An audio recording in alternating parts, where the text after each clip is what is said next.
Welcome to Destigmatizing Justice, the podcast where we tackle the tough conversations about conflict-related sexual violence against men. Brought to you by the Center for African Justice, Peace and Human Rights, we're here to break the silence, challenge the stigma, and champion the rights of all survivors. Join us as we explore expert insights and actionable steps towards justice and healing. Together, we can redefine justice because every voice matters. This podcast contains detailed descriptions about sexual violence, which some listeners may find upsetting. Hello and welcome to our second season of Destigmatizing Justice, brought to you by the Center for African Justice, Peace and Human Rights. My name is Antonia. And I am Alex, and we are researchers for the sexual violence team here at the Center. On today's episode, we welcome Christoph Sodemann, journalist and lecturer at the University of Bremen. We invited Christoph here today to talk about one of his most recent projects, a documentary film entitled Weapon of War: Sexual Violence Against Men. The documentary was produced by Blind Cat Documentary and published on the Deutsche Welle YouTube channel on October 25 of this year. Tracing stories from Bosnia to Ukraine, Russia, all the way to Uganda and the DRC, the film exposes the systematic use of sexual violence against men and boys in situations of conflict and reflects on the devastating lifelong impact on survivors who are still met with stigma in their pursuit of justice. To begin, thank you, Christoph, for being our guest on today's episode. Could you please just introduce yourself and tell us about your professional background? Yeah, good afternoon, and thanks from my side for the invitation. I'm very pleased to be here. Yeah, my background is radio and TV journalism. I worked many years for the public radio broadcaster in my city, in the city of Bremen, in the north of Germany. And later I had my own TV production house called Southeast Media Agency, which was based in Belgrade and Bremen as well. So we were reporting and doing projects in Southeastern Europe. That was from 2000 to 2010. And after that, I was editor-in-chief of a private regional TV station here in Bremen. And now I'm working since a few years for the production house Blind Cat Documentary, which is based also in Bremen. And I have a lot of international experience. So I did a lot of filming in the Middle East and in Africa, many African countries. Well, you've been all over the world then. So, how did the documentary Weapon of War: Sexual Violence Against Men come about, and what was your role as co-director and writer of the documentary film? Yeah, I have to say we have one colleague. He is from Ukraine, and he's part of our team, or was part of our team, and his name is Mitya Jolikov, and he's also one of the authors of these films and co-directors. And he got some footage from Ukraine, from colleagues there who presented some material from torture centers in Ukraine and also from survivors and victims who were ready to speak about that. And that was the initial idea to make a film about that, based on that footage. Then, of course, we thought all this has a broader context, and we very soon came in our research to Bosnia, where it was, I think, the first time in history that it was brought to court as a special offense, sexual violence against men. And that was 30 years ago. And we did a lot of research on that. And our first, let's say, broadcasting company we worked with was Arte TV, and also connected with the German TV station. RBB is Radio Berlin-Brandenburg, and Rundfunk Berlin-Brandenburg. Then later Deutsche Welle came in, and they asked us also to include experiences from Africa. So that was the reason why we extended it to Africa, and I think that was very worthwhile to do that. Yeah, definitely. And I mean, that is a lot of what we do as well here at the Center, is look at sexual violence specifically against men in the African region. So what was your personal motivation in participating in the project? Was there any reason why you chose to focus on male violence specifically beyond the footage that you got from Ukraine? I mean, it's a bit difficult to say. I think it was a very challenging project of our company, and I was very much interested from the very beginning. And I'm since the beginning of my work as a journalist, I'm always interested in human rights aspect. That was one of the reasons for me to join in, and also to my work in Southeastern Europe. I had a lot of experience in Bosnia as well. I've been several times before there and was reporting from Bosnia, and I knew the situation very well from the Yugoslav wars, and of course all these crimes committed there. And so far, it was very interesting for me to see that and to dive deeper into the topic. Yeah, thank you for that insight. Now we'd like to move on to the content of the documentary. We would like to know about your field work and your experience, especially conducting interviews with the survivors of conflict-related sexual violence against men and boys. So, based on your investigation and findings, how widespread is sexual violence against men in the conflict settings you investigated? So, in terms of numbers, how many male victims of sexual violence did you encounter when you traveled to these different countries? Actually, I mean, we encountered only a few. And I must say, we got the material from Ukraine, not through our team directly. It was with partners from Ukraine. We cooperated with partners who made the interviews with the survivors there, which is partly due to the very dangerous situation there, so that the interviews have been done by locals. And I personally traveled to Bosnia, and in Bosnia, we met only one survivor who was ready to speak about that, or we could find only one. In Uganda, that was in the very huge refugee camp in the south of Uganda. And there is the Refugee Law Project, an organization which supports the survivors. And they brought us in contact with a group of victims and survivors, and there were more than 20. And we made a specific interview with one of the survivors and presented his story in the film. Lemba is his name, but we also talked to others. So at the end, we spoke with 20, 25 people. But in general, there are so many. And I think that was one of the things I was most impressed by our research, that we are speaking about thousands, probably tens of thousands these days, who are victims or survivors of sexual violence. So it's daily, on the daily basis happening. So you would say, even though you only talk to a selected number of people, it is definitely a widespread issue, Yeah, right? absolutely. Yeah. From your interviews, what would you say are the common psychological, social, or health impacts male survivors experienced? Yeah, people are really traumatized, and it's really something which can destroy their self. So that's what experts say. So it's so humiliating experience for them, and it really breaks their dignity. And it's so hard for them to speak about it and to come out and to say what happened to them, even to their best friends or to their relatives or their wives or so. That means most of them keep it like a kind of secret. So they are silent about that. They don't speak with anybody. And that means that they really have to deal with all the traumatic experiences by themselves. And that's very hard. And most of them, they can't stand that. They have some other issues then, for example, like can't sleep, they have headaches, they got other illnesses or so, and they have a lot of pain and fears. And so it's really hard for them to speak about.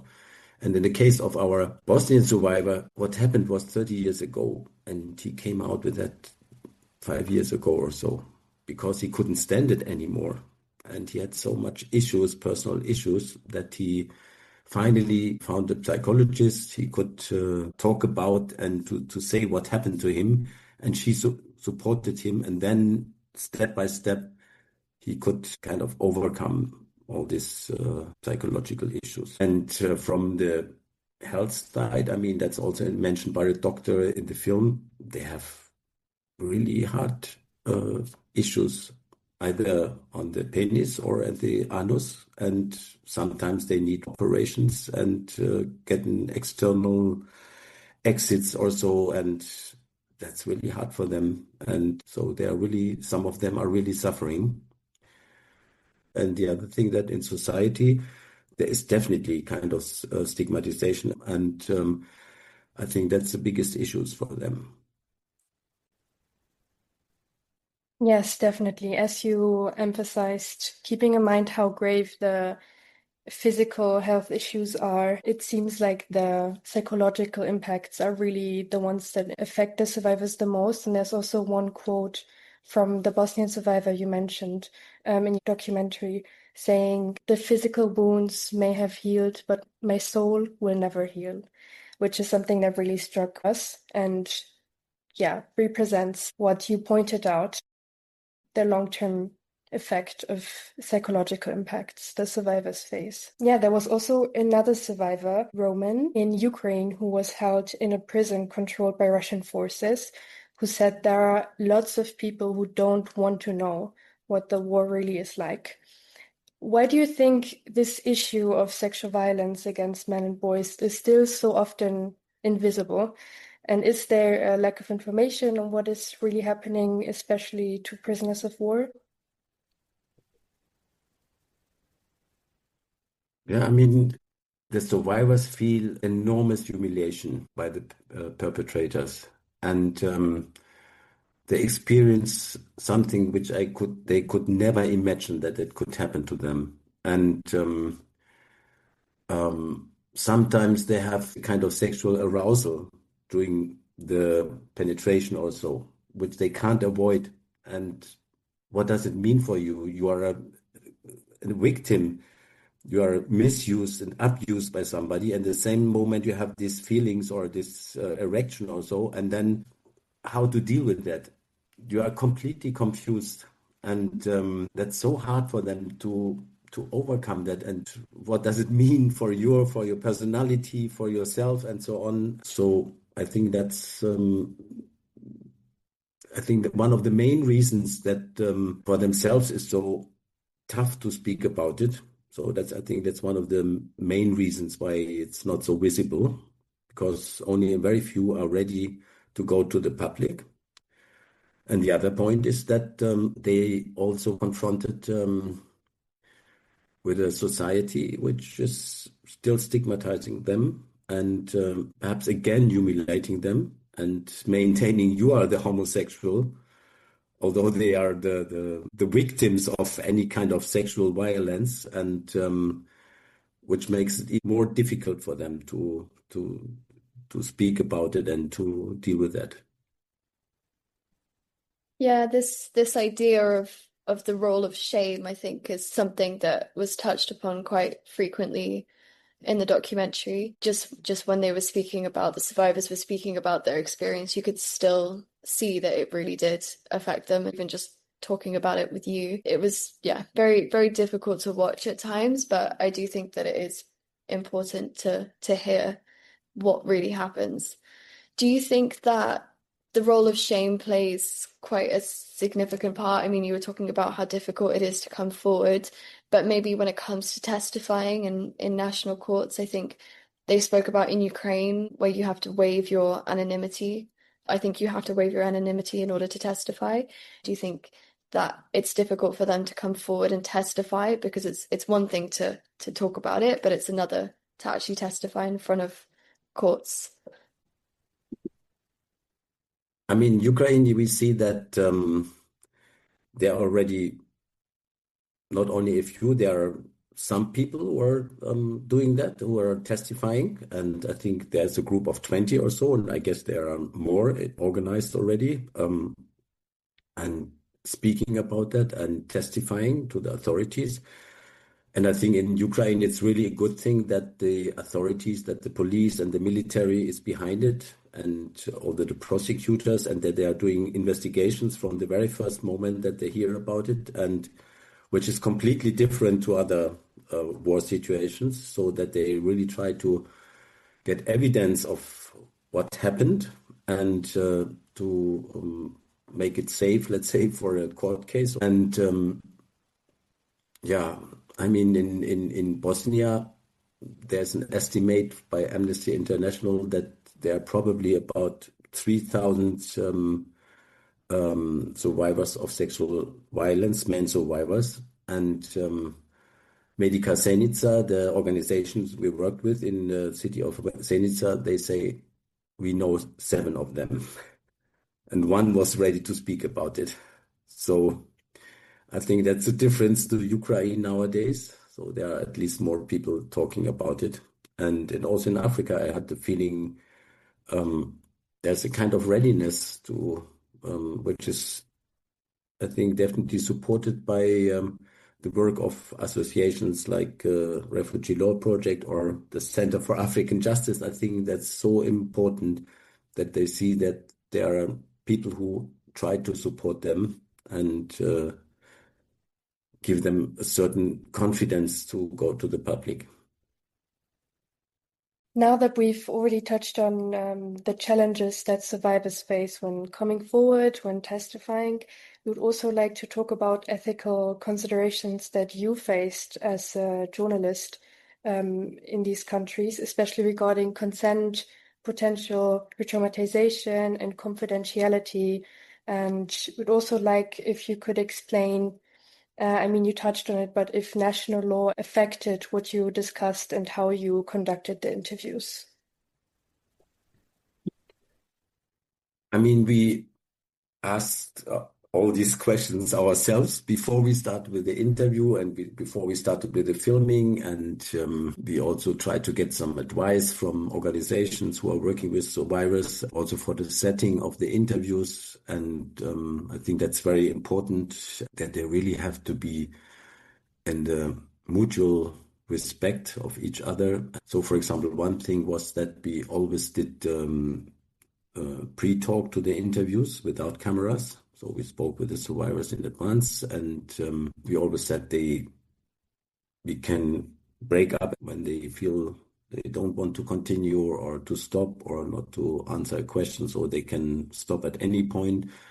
So I think that was very much important. And also, I think to make sure for them, to make clear for them what is our intention with that film, so that we really want to pinpoint to that topic and try to raise awareness and to give them kind of support and to give them a voice. I think that was also important for them to see that they are not kind of misused for some kind of breaking news stories or sensationalism or so. And we try to avoid anything what could lead to in that direction. So they speak about what they want to speak. We ask questions, but they could respond in the way how they wanted to respond. And for me, the interesting thing is, or was that we expected that more people would say, no, I will speak about it, but not in front of the camera or only with a hidden face also. And that was, I think we have only one from Ukraine. All the others were ready to speak and with a full name. And they all had the kind of, I would say, kind of personal mission to say, it's good for me and it's good for the others if we speak about that. And I know from my personal experience and also as a journalist that it always had the kind of healing aspect if you speak about it. And also if you speak in the front of a camera, it can give you some relief or so, or at least support you a bit if you are ready to speak about all these things. And as you could see in the film, they had no shame to talk about everything, what happened to them. That was really impressive. Yes, I think we can say that we were also impressed to see how freely and in detail the survivors talked about their experiences, because it's extremely brave. So yeah, it's good to see that they are really willing to spread awareness by sharing their stories. Moving on, we'd also like to know if there's any experience from filming that stood out to you and shaped your understanding or changed your understanding of conflict-related sexual violence against men? Was there any process that you had, that changed or shaped this understanding of the issue?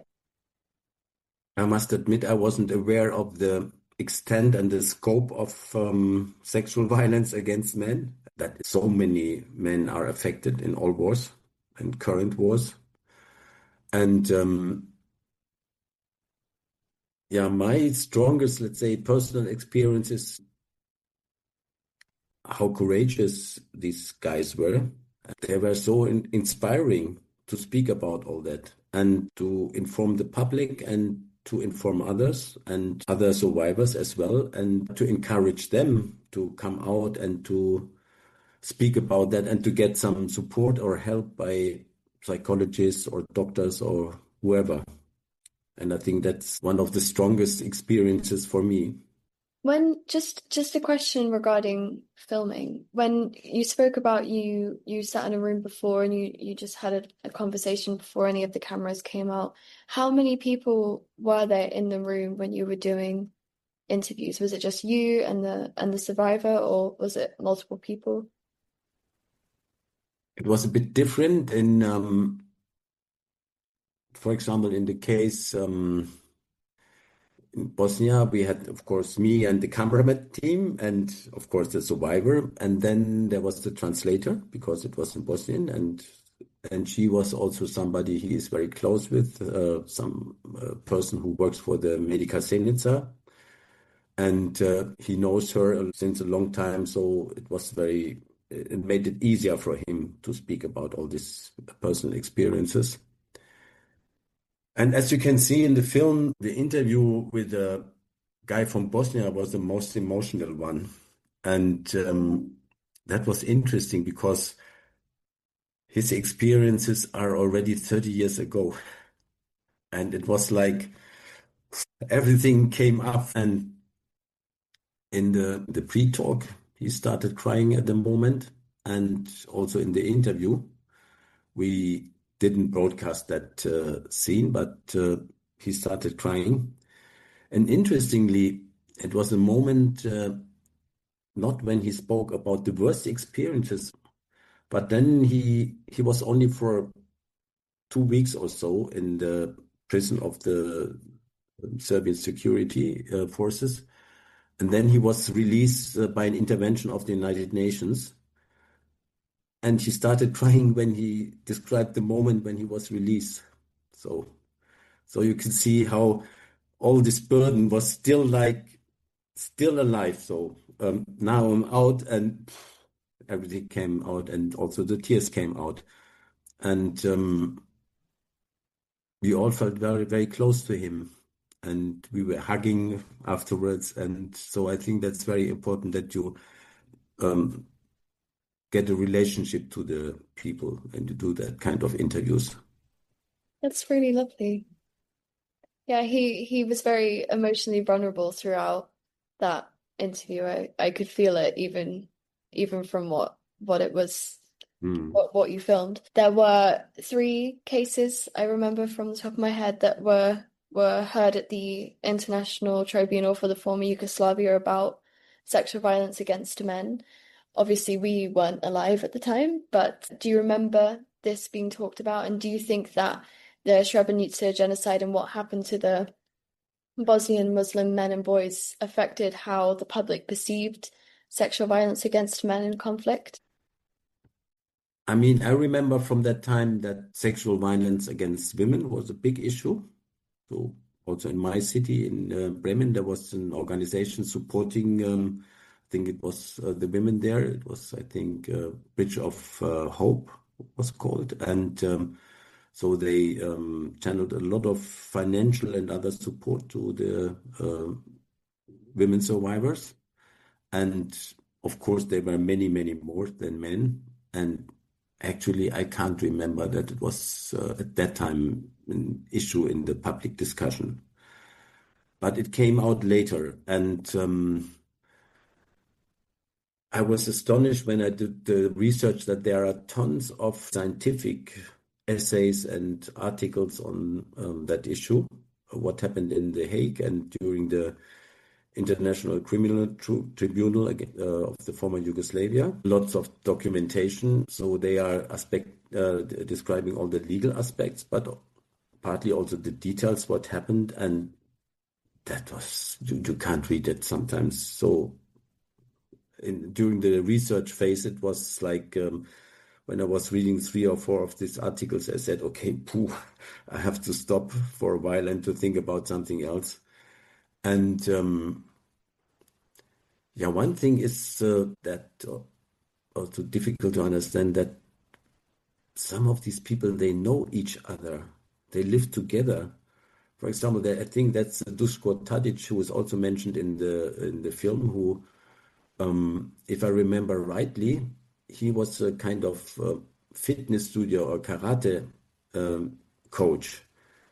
And he was a Bosnian Serb, and he trained guys from Bosnia or Bosniaks from the same village or the same town. And 2 months before, they were in his training studios, and 2 months later, he was responsible for the most awful tortures you can imagine. We're just going to ask a couple of questions about the role of the media, as you are a journalist. We would just like to know more about the role of the media when it comes to spreading awareness specifically. We don't really see a lot of content on social media about the sexual victimization, about men and boys in conflict. Apart from this documentary, I don't think I've really read that much about it. It doesn't really come up in the news or in documentaries apart from yours. Why do you think that mainstream media rarely highlights this topic? And do you think that there is something that the media should do differently, especially with what's going on in Ukraine? I mean, what happens in the media is somehow a reflection of what happens in society. Somehow our societies are still ignoring that issue. I mean, one of the reasons might be that the experts also in our film say it's not only an issue of war, it happens before as well, in prisons, for example, or in the police or in the military. In military, sometimes at least a kind of sexual violence is part of the training, or to make guys tough or so. That's at least the perception or the idea behind it. And so if you talk about that, you can question all these things as well. And I think that's perhaps one of the reasons. And and then it's about things which are very difficult to talk about it for many people, because it's about sexuality and so emotions. So they try to avoid that, and particularly in the public. And I think that are all reasons that might be behind why it's ignored or neglected. I just saw the thing, there was a big exhibition in Britain in the Imperial War Museum about sexual violence in war. I think the topic of sexual violence against men wasn't mentioned there, or absolutely in the small role or so, or a small aspect. And I'm not 100% sure, but I saw there was a symposium, and as far as I could see, there was no mentioning of sexual violence against men. And you wonder why. I mean, if you see what is the reality, then you can't understand why it's so ignored and silenced. And one other aspect is, of course, that it's difficult to document. There are a lot of rumors, but to find the evidence and the proof, it's sometimes very difficult. And I think that's also one of the reasons. Also, what happened during the Gaza war now on both sides. Something is known, but it's not really proved in every detail or so, and that's one of the difficulties. Yes, definitely makes sense. As you said, usually the media represents what the situation is, what society is like, but this is a very unique issue where the role of shame and issues in documentation play a big role. So that's why we don't really see it in the mainstream media. So maybe as a follow-up question, how do you think your documentary film, Weapon of War, Sexual Violence Against Men, can then raise awareness on the issue of sexual violence against men? In which ways do you think it reaches people, and why did you choose YouTube as a channel to publish this documentary?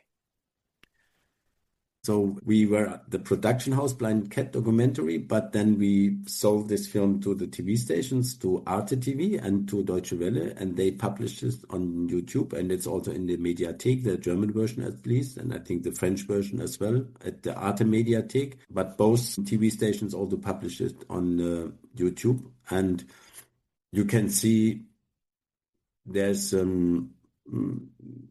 really strong interest in that. So I think in only on the Arte channel we have more than or almost 400,000 viewers already, and in Deutsche Welle it's like 250,000 after 1 month. So which is for the English version, and that will continue because it will stay there for a while.